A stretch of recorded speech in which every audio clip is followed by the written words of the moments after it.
मैथिली दुल्हन इसके मनमोहक गीत जरूर सुने। यदि अच्छा लगा तो चैनल सब्सक्राइब जरूर करें।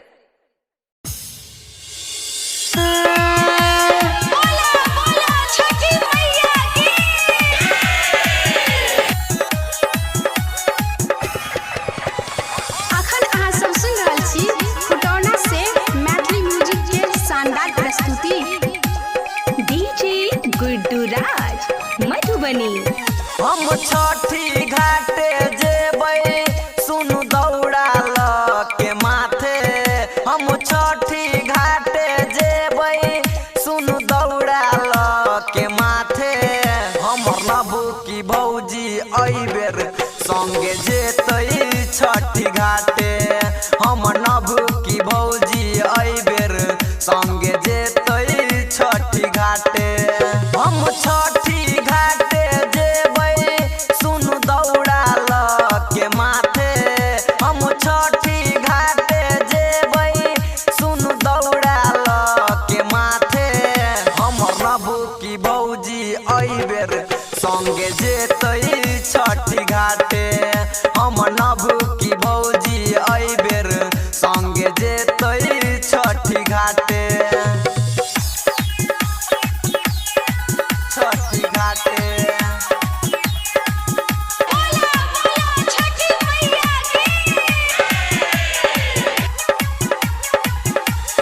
अखन अहाँ सब सुन रहल छी खुटौना से मैथिली म्यूजिक के शानदार प्रस्तुति DJ Guddu Raj singing by Madhubani Prakash राज।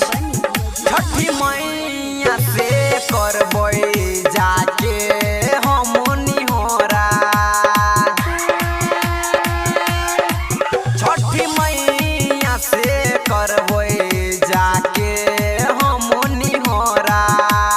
हमरो भौजी के मैया भरि दियौने कोरा।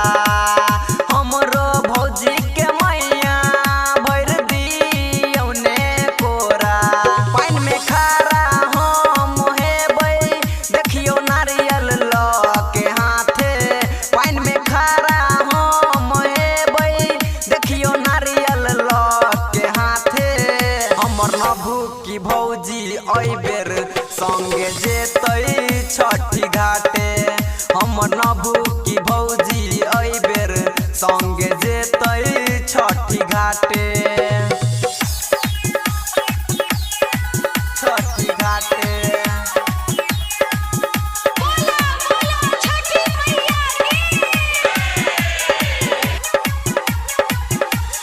अखन अहाँ सब सुन रहल छी खुटौना से मैथिली म्यूजिक के शानदार प्रस्तुति DJ Guddu Raj singing by Madhubani Prakash राज।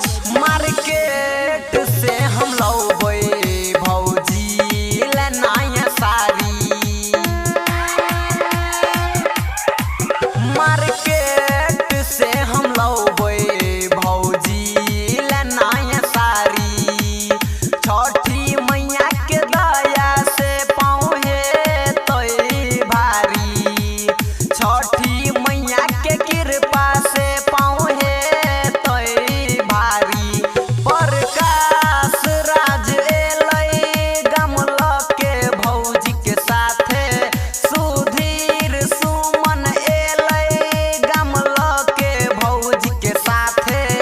हमर नबू की भौजी एहि बेर संगे जेतै छठी घाटे।